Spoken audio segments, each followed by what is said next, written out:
అయ్యాడు. ఖచ్చితంగా అతను ఫామ్‌లోకి రావాలి అనుకున్నాం. అలానే ఫామ్‌లోకి వచ్చాడండి. ఎక్సలెంట్ బౌలింగ్ ఏసాడు పవర్ ప్లేలో. అలానే ఇంక ఆ తర్వాత టార్గెట్ చాలా తక్కువ ఉంది. 147 పరుగులు టార్గెటే.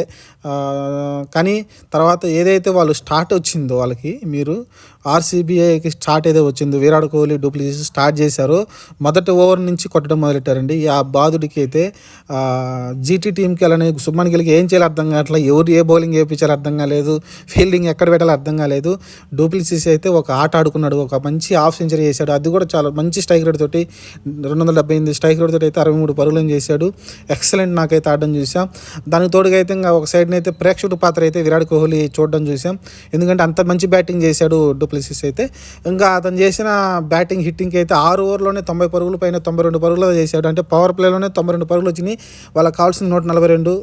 ఇంకా 6 ఓవర్లు అంటే ఇంకా 14 ఓవర్లు ఉన్నాయి. 14 ఓవర్లు వాళ్ళకి కావాల్సింది చాలా తక్కువ పరుగులు, 50 పరుగులు